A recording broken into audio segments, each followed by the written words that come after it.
Welcome po, VP. Ay, sir, mamaya gusto na ko yung mic. Oo, mic. Mic muna, mic. Bigay mo kay ano? Ay, David. Kayo si Ma'am, kalagay ko lang. Para magpakita ng suporta at taus-puso yung pagpapasalamat namin. Huwag lang natin kalimutan no, na ang ipinaglalaban nating lahat ay hindi yung tao, hindi Yes. si Pangulong Duterte, Yes. hindi si Inday Sara Duterte. Naglalaban natin dito ay yung bayan. Yes. Good afternoon, VP. So, kamusta po ang mood ni Tatay Lico ngayon? Excuse me po.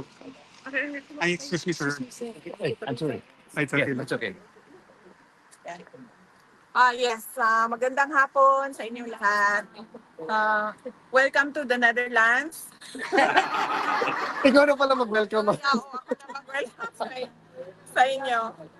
Malapit ko na ma-memorize ang ano nila, bus stop at mga tram rides nila. Tram stops nila. Dito. Kadaghanap po nawala. Dami beses na rin ako nawala. Dito. Unang pagpasalamat ko sa inyong lahat sa patuloy ninyo pagpunta dito at pagpapakita ng suporta para kay dating Pangulong Rodrigo Duterte. At masasalamat sa hindi makapunta dito sa Netherlands pero araw na nag-aabang ng balita patungkol kay dating Pangulong Duterte, lalo na sa ating mga social media personality na mag-aabi 24 hours online para lang magbigay ng balita at para depensahan si dating Pangulong Duterte at magpakita ng suporta kay dating Pangulong Rodrigo Duterte. Yung iba nyo, inaatake na ng mga kaibigan, inaatake na ng patrol, inaatake na ng mga nasa natin, pero tuloy-tuloy pa rin yung pagsuporta ninyo. Sa inyo, may mga cases na, mga kaso na, napala na ng cases ng harassment na True, madam. pero hindi pa rin nagsinag yung paniniwala ninyo at pagmamahal ninyo kay dating Pangulong Rodrigo. Maraming salamat sa inyo. Thank you din po. Thank you din po. So ang mood ni President Duterte ay good. Oo. Nakita niya yung apo. Tapos nagtanong siya ng mga detalye sa mga apo niya, kung kamusta na pag-aaral, mga ganun detalye. At nagtanong siya kung sino na ba daw ang mga namatay. Hindi ko lang alam kung meron siyang gustong marinig na pangalan, pero nagtanong siya mga sino ba daw dapat yan ng condolences ng pamilya. So, nabanggit ko sa kanya na merong 3 kababayan natin namatay dahil na yung kanilang barko ay inatake ng mga rebels. So, sabi niya, importante na mapaabot sa kanila yung pagkamay natin. At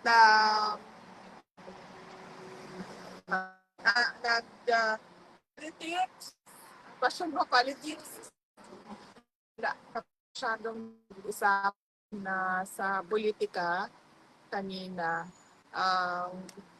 Medyo tumagal siya doon sa kanyang discussion sa jurisdiction sa interference sa kaso niya sa ICC. Nabanggit din na si Pastor Apollo Kibuloy at ano yung kalagayan ni Pastor Apollo Kibuloy ngayon. Nagtanong din siya kung ano yung mga detalye ng mga kaso ni Pastor Kibuloy. Pero sabi ko sa kanya, hindi ko kasi nabasa yung mga documents, legal documents. Pero sabi ko sa kanya na mga cases na nasa Pasig City Jail ngayon si Pastor Kibuloy. So, yun ang mga napag-usapan. Sino po yung dalawang ako na kasama po po case? Yung dalawang anak ko, doon kanina. Question? VP, simulang statement ninyo kahapon.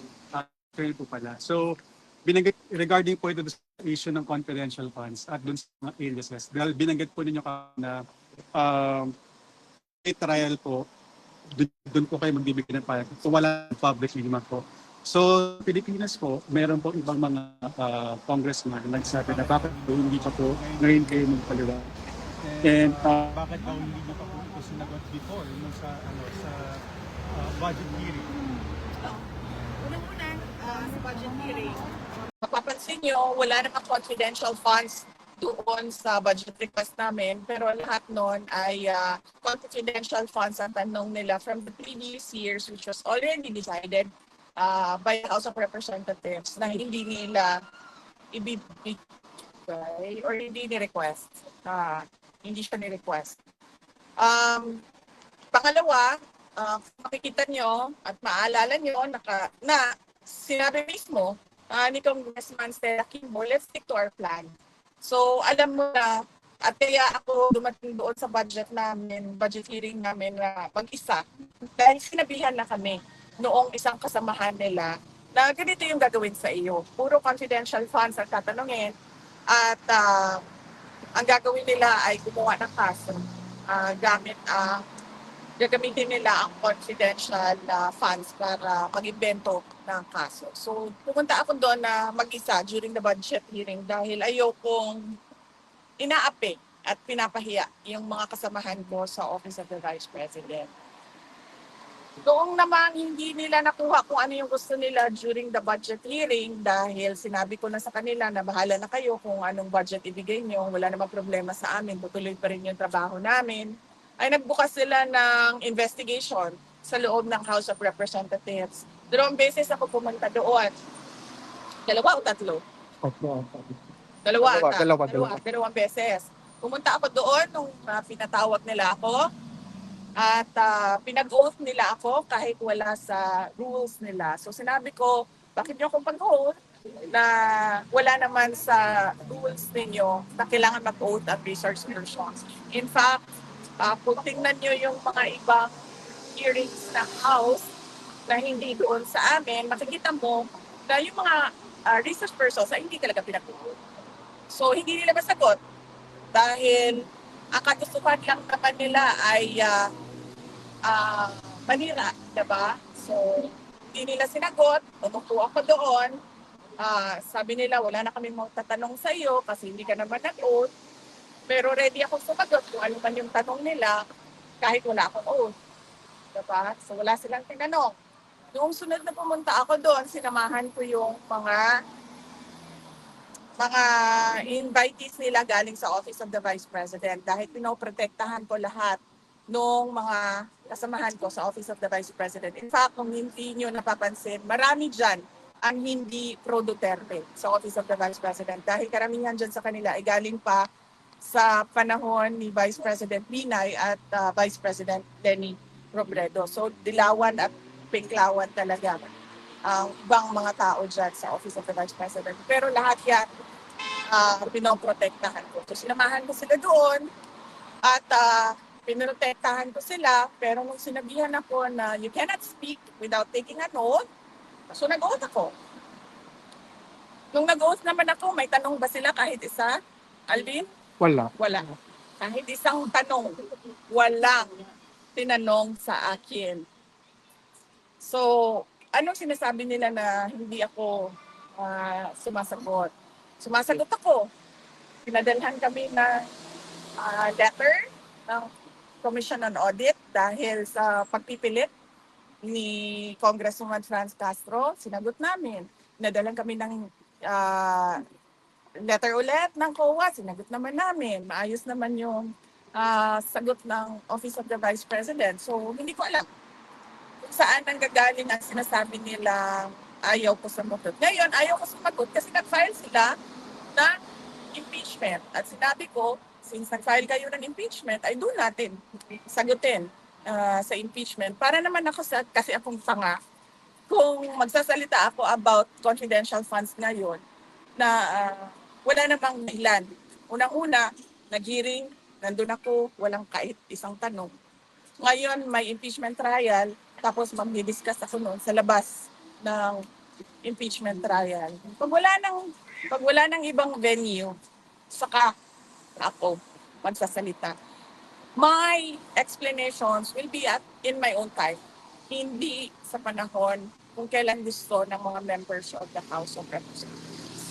Ma'am, naghain ng resolution po si Senator Alan Cayetano asking the government to move for house arrest within the Philippine embassy premises here in Holland, si Tatay Digong. Your reaction po? Hindi ako makakomment eh.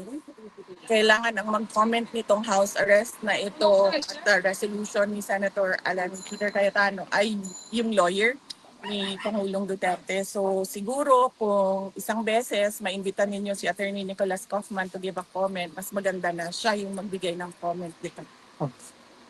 VP, on a similar question, what's your reaction to the pronouncement of some congressman who's clearly against you for the revival of the Quadcom 2.0?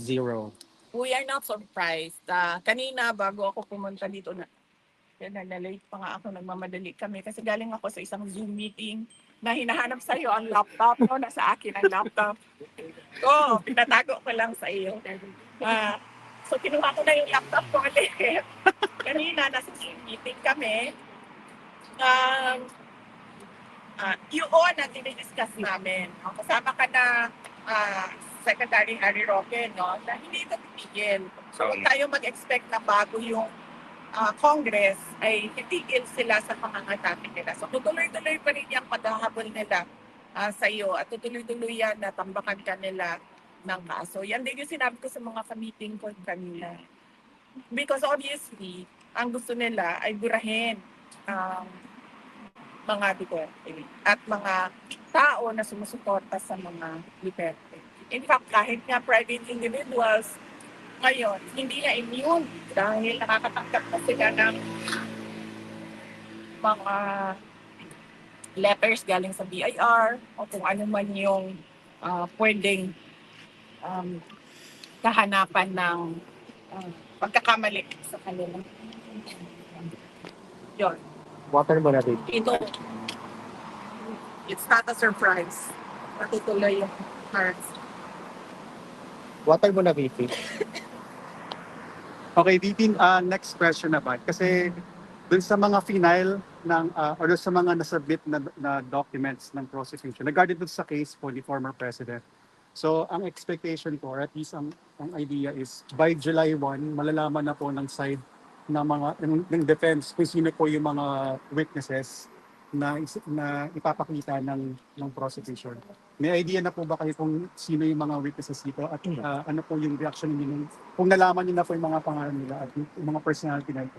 Wala pa akong nakita ang listahan ng mga witnesses na ICC. Malalaman kung sino yung sinabi and explain sa amin na malalaman kung sino yon sa confirmation of charges. Doon nila sasabihin kung sino yung mga witnesses. Pero sa pagkakaintindi ko, nakakatanggap na ang defense team ng mga documents galing sa prosecutor. So malamang meron din mga laman ng information on who the witnesses are. Kung sino yung mga witnesses. Regarding naman po sa witnesses, sa side naman po ng defense, sa side naman po ng mga witnesses, ready po ba kayo na i-fly or ililipad niyo po ba yung mga witnesses niyo dito sa Netherlands bago po dun sa confirmation of charges hearing?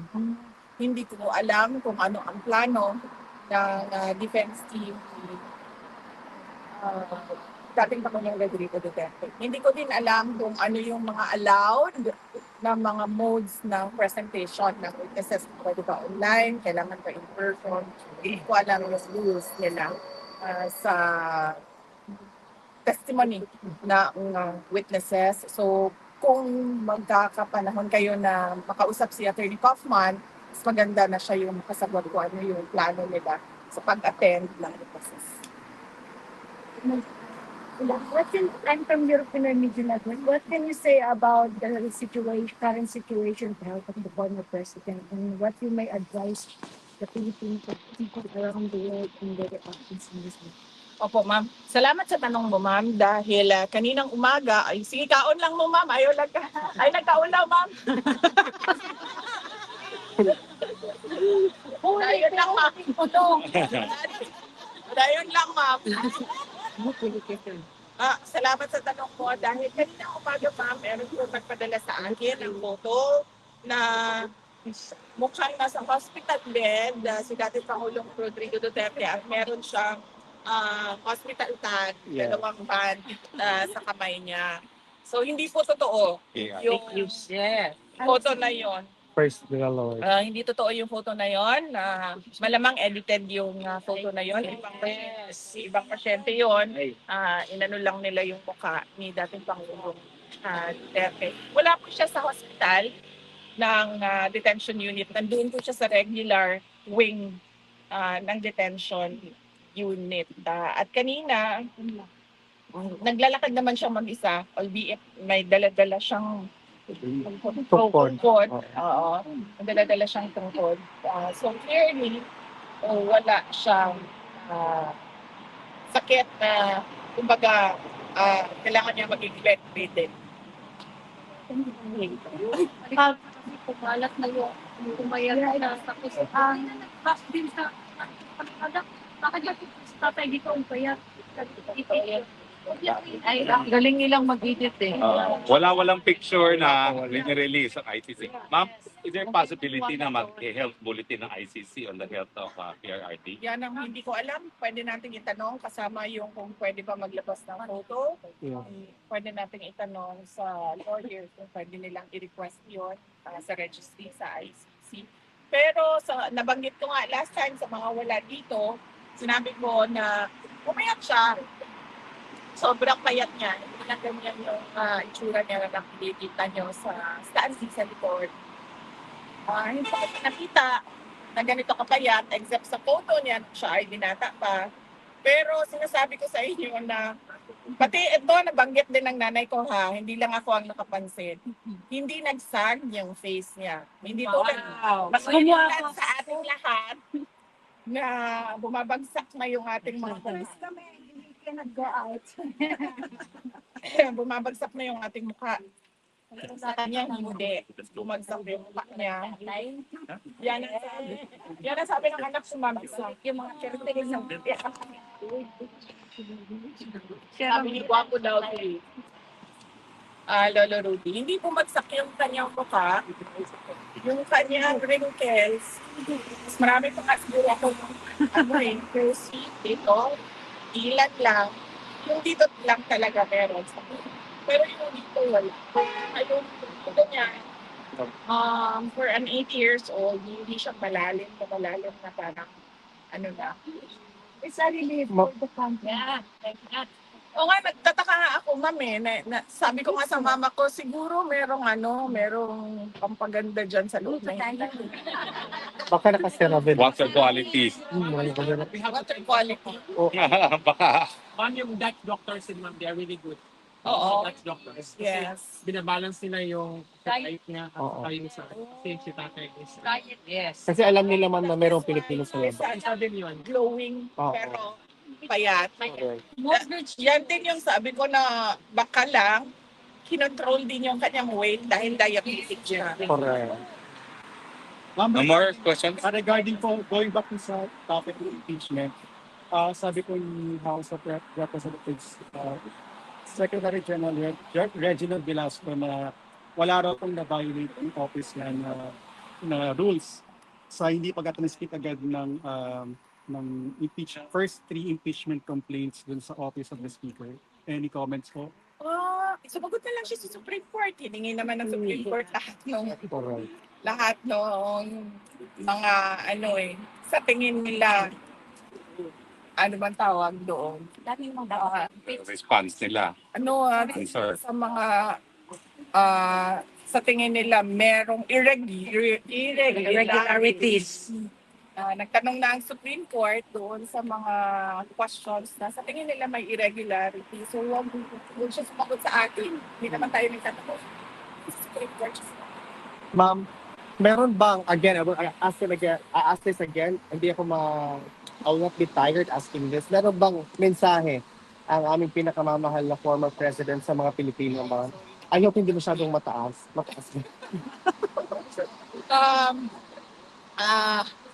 nagsabi ako sa kanya kanina, sabi ko ano ba ang message mo dahil pagdaan ko kanina papasok na meron ng mga nag-aantay ng mga kababayan natin. At sabi niya na wag na daw kayo mag-antay sa kanya dahil ayaw niya daw na naaabala kayo at lalo-lalo na ayaw niya daw na gumagastos kayo ng dahil sa kanya. Ang pera, ma'am, nakikita lang yan, pero ang pagmamahal namin hanggang sa dulo talaga.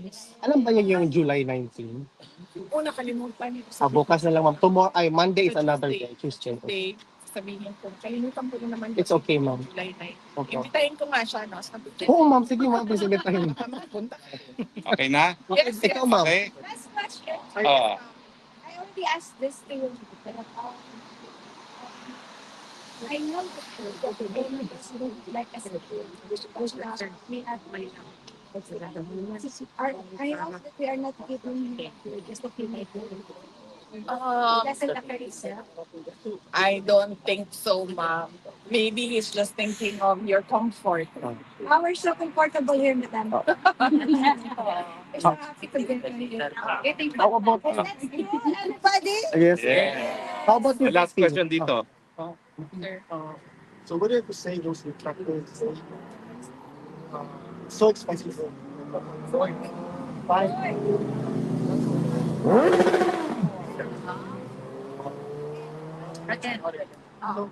What do you speak? Detractors saying that having 20 Kaufman must be very expensive, therefore, the protectors have lots of money.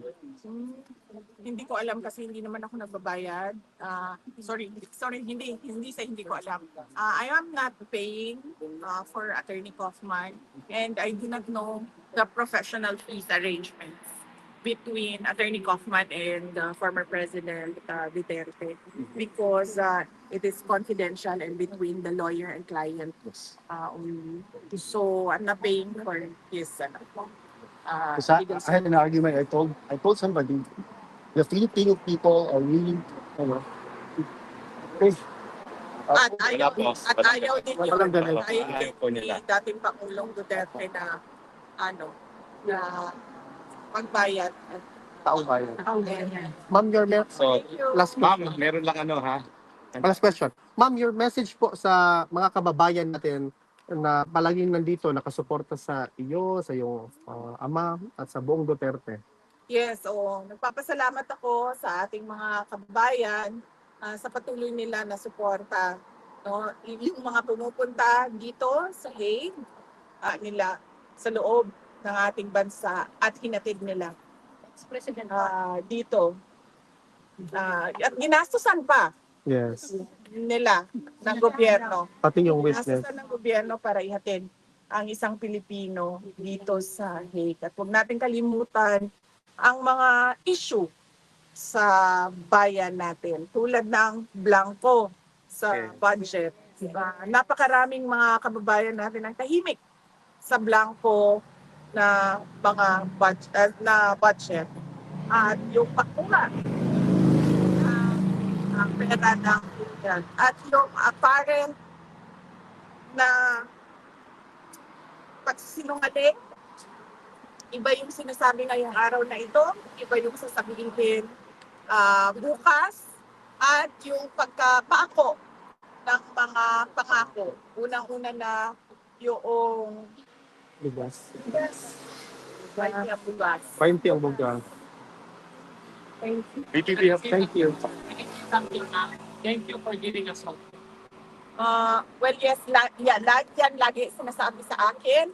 But ang paalala ko lang din sa lahat, hindi ito trabaho ng isang tao lang. Correct. No? Trabaho natin itong lahat. Trabaho natin ang ayusin ang ating bayan. Yes. Trabaho natin na kategoriduhin na kung ano yung nakikita natin sa Netherlands Yes. ay makikita natin doon sa ating pinakamamahal na Pilipinas. Thank you, VP. Keep Time for a picture. Ma'am, sa schedule lang Oh. po. Ma'am, last ano po, sa schedules niyo po. So, confirm niyo po na pupunta ka ulit dito ng Tuesday. Meron na po ba Yes, may confirmation ako sa detention unit na schedule sa Tuesday, July. Until 23 po kayo nandito sa Philippines. And then, after nun, ma'am, didiretso na kayo ng South Korea. Tama po ba? Uuwi po ba muna kayo ng Pilipinas? Tama po ba, ma'am? Oo, kasi medyo mahal kasi pag dumiretso ako ng Korea. So, ang nangyari ay uuwi ako ng Pilipinas, tapos dilipat ako ng airplane papunta sa Korea. Sa airplane. Parang naging connecting flight yung nasa Manila. Layover, ma'am, yung Manila. Ganun. Tapos, ma'am, mga Sasama ka? VP, sama kami. Kasama. Sama kami. Sama kami. Meron ba kayong mga visa para sa Korea? Wala. Mag-recut kami tomorrow, VP. Okay. Okay na Good ka na? Okay na Oo. O yung mga seaman na merong paalis na barko, nasa na yung seaman? VP. Merong 4 na seaman, nasa na yung seamen? The seamen, yung mariners, nasasakay ng barko. VP, ang ganda ng medyo. Ayun na, Nina, huwag ka na mahiya. Dahil, ito yung mga seamen na paalis na yung barko. Dalawa kayo, di ba? Una na. Picture ka na dito. Di lahat ng picture doon na pila. Sino makapagpaparating? Byron, ikaw din yung photographer dito. Yan po ang ating Vice President. Sali ka daw. Yes, thank you. Okay. Ibang ako. One, two, three. Logi talaga Okay, oh. Oras ng